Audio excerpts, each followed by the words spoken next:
Jadi ma min ahadin yad'u bi du'a illa atahullah. Tidaklah seorang pun yang berdoa dengan satu doa kecuali Allah memberikan masalah apa yang diminta. Jadi persis seperti firman Allah tadi, ujibu da'watad da'i. Ada lagi yang ud'uni astajib lakum tadi itu ya. Dan itu pasti karena kata Allah sendiri. Nah, cuman bentuk ijabahnya itu yang harus kita pahami. Jadi bisa jadi atahullah yang pertama tadi, masalah Allah memberikan apa yang dia minta. Minta apa sih sampean? Minta uang, ya dikasih. Minta sehat, disehatkan. Minta apa sajalah dunia ya. Tapi sebenarnya kalau dunia itu jangan minta, ya diusahakan. Kita minta itu yang kita tidak bisa usaha. Misalnya apa? Atau yang sulit ya. Minta istiqomah itu kan tidak mudah kalau tidak ditolong oleh Allah. Ya Allah, minta akhir hayat yang baik atau husnul khotimah, itu yang bagus kita minta. Apalagi minta selamat, minta dijaga, ya hampir semualah doa-doa yang diajarkan Nabi itu ya. Nah itu Allah pasti beri apa yang kita minta. Atau, nah ini ada alternatifnya, bisa jadi Allah itu tidak memberi yang kita minta karena Allah tahu ada yang lebih kita perlukan dibanding kita minta itu. Kita minta itu kan seringkali kadang-kadang tidak butuh tuh, hanya kepingin aja sih. Sebenarnya ada yang lebih kita perlukan. Nah Allah tahu itu, maka yang diberikan yang lebih diperlukan itu. Nah ini au kafa'anhu minassu'i mislahu. Atau jadi kalau toh tidak diberi seperti yang diminta, Allah ganti dengan kafa itu ditahan dari orang ini, dari yang minta ini, minasui dari satu kejelekan yang setara dengan yang diminta. Sampai itu minta apa? Minta rezeki misalnya. Oke, berapa sih yang dibutuhkan? 1 miliar misalnya. Pengen duit 1 miliar ya Allah. Wah, kalau dikasih uang 1 miliar sampai bisa sakit, bisa celaka, bisa macam-macam kan gitu. Oleh Allah nggak dikasih uang tapi sehat. Nah, sehat selamatkan dari satu penyakit yang mungkin biayanya bisa 1 miliar lebih kan. Itu yang dimaksud kafa'anhu anisu'i minasu'i mislahu, dari kejelekan yang setara, bahkan bisa lebih. Jadi misalnya disuruh milih kasih uang 1 miliar, terus sampean itu jantungnya berhenti misalnya gitu, wah nggak bisa dibeli kan gitu. Atau apa, livernya wis nggak jantung, nggak langsung berhenti ya, livernya itu rusak separuh, harus ditransplantasi, itu biayanya bisa 2 miliar lebih itu nanti.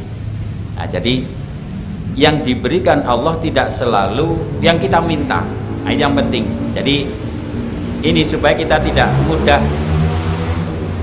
suudon ya namanya apa, berprasangka saya ini balik doa tiap hari kok rasanya nggak ada, itu tidak boleh.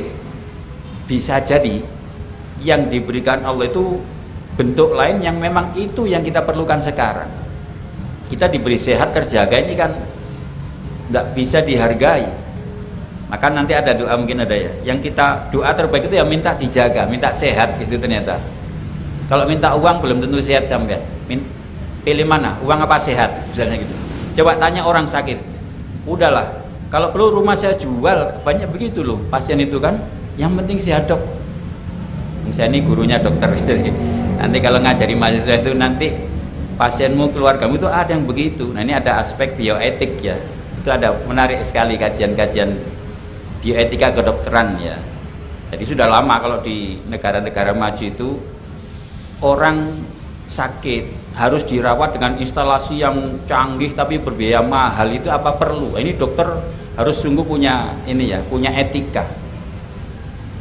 Sudah bukan rahasia lagi, banyak ada ya, adalah gitu dokter yang buruk ya, tanda kutip ya, meskipun tidak ada, tidak semua lah, tapi ada. Misalnya kenapa sampai membuat resep obat ini gitu. Itu ada kepentingan-kepentingan yang luar biasa, bisnis yang raksasa sedunia itu. Nah itu kalau dokternya tidak betul kuat etikanya, bisa banyak menyalahgunakan otoritas ini. Pasien kan tidak tahu kenapa dok obat ya ini yang paling cocok, padahal sebenarnya kalau dokter itu membuat resep obat ini dalam omset sekian, itu dia dapat bonus mobil Mercy atau apa itu bisa. Itu sudah lazim, sudah puluhan tahun. Nggak tahu sekarang, saya nggak pernah dengar bentuknya ya. Mungkin bisa berubah bentuk lain ya. Tapi ada begini. Ada misalnya institusi rumah sakit baru beli alat canggih ini, harganya sekian M ini. Nah, sudah pokoknya kalau ada pasien diperiksa pakai alat ini. Padahal sebenarnya butuh apa enggak diperiksa kan belum tentu. Nah, di sini bioetik itu menjadi begitu penting bagi profesi ini. Jadi itulah apa? Jadi tadi berbelok pasien itu kadang-kadang itu tadi dibanding kesehatan bisa mempertaruhkan apapun yang penting sehat. Nah, itu maka tadi saya katakan banyak itu kajian-kajian apakah memang pasien ini perlu masuk ICU dengan instrumentasi yang begitu mahal ya, tapi akhirnya meninggal. Lalu orang Amerika itu mengkritik ini adalah apa istilahnya itu, kematian yang mahal, itu bahasa Indonesia begitu, the expensive of death.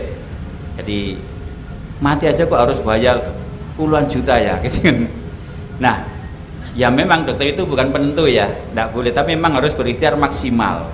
Tapi pasti adalah standar-standar apa etik gitu ya. Katakanlah kalau pasien dengan kondisi seperti ini, apakah betul masih perlu diberi ventilator? Dulu kan rame kasus Pak Harto itu kan, sudah memang vegetatif, sampai kapanpun kasih ventilator tetap bernafas, tapi tidak akan pernah ada recovery. Itu kan sia-sia. Ventilator itu 1 juta per hari, itu oksigennya aja.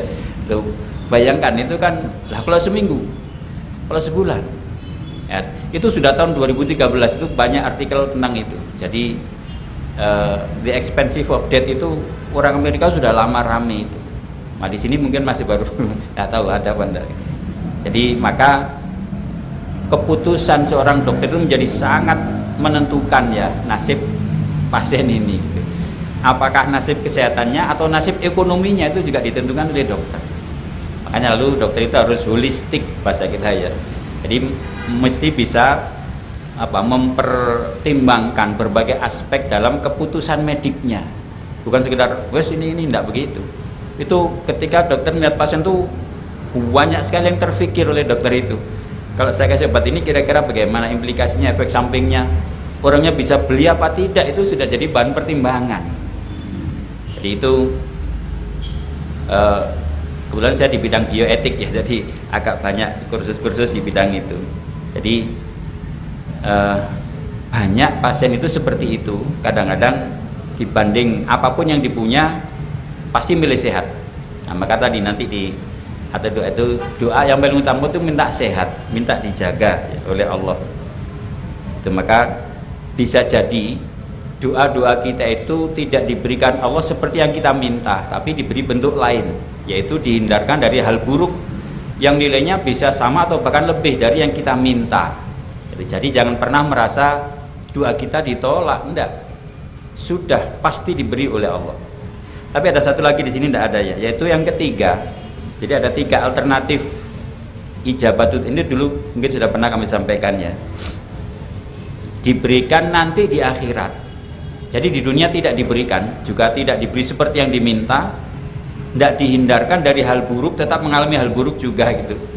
Tapi di akhirat ternyata diberikan. Nah, ini sebenarnya yang paling besar. Ada hadis sahih di kitab Tambilul Ghafilin yang saya baca kalau Kamis malam itu ya. Itu kalau ada istilah Allah itu di hari kiamat nanti ista'dzaro. Ista'dzaro itu minta maaf. Loh, masa Tuhan minta maaf gimana maksudnya? Maksudnya itu begini. Jadi ada seorang, ya siapapun, ada hamba dipanggil, wahai hambaku, saya minta maaf gitu, kalau bahasa gini ya, dibahasakan gitu. Dulu kamu pernah minta pada saya berdoa, hari ini di sini kamu minta ini, sengaja tidak saya berikan dulu, tapi sekarang saya berikan di sini. Wah, ternyata itu jauh lebih besar. Kan disebut wal akhiratu khairu wa abqa, itu khairul laka minal ula, banyak sekali.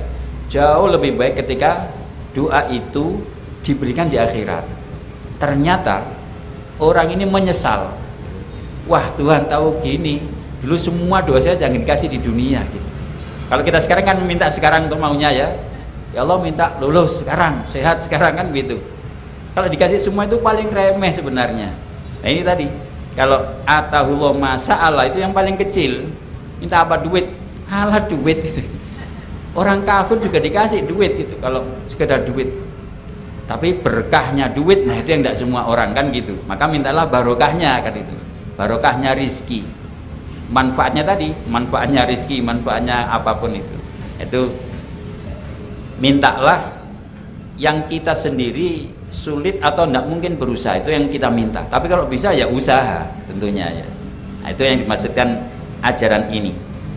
Ini, tapi memang ada malam yatu bi ismin au qati'ati rahimin, selama bukan doa-doa yang berdosa ya. Doa-doa yang dilarang itu Allah bisa jadi tidak mengijabah. Jadi asal bukan doa yang haram pasti diijabah. Ada 3 bentuk tadi. Bisa diberikan seperti yang diminta. Ini yang paling sedikit sebenarnya, karena memang akal kita kan sedikit ya, terbatas kan itu tuh. Tapi yang dimiliki Allah jauh lebih banyak, tak terbatas. Yang kedua, diberi bentuk lain, tidak seperti yang kita minta tapi nilainya sama, bisa lebih, tadi itu diselamatkan dari bahaya. Dan yang paling besar adalah kalau diberikan di akhirat.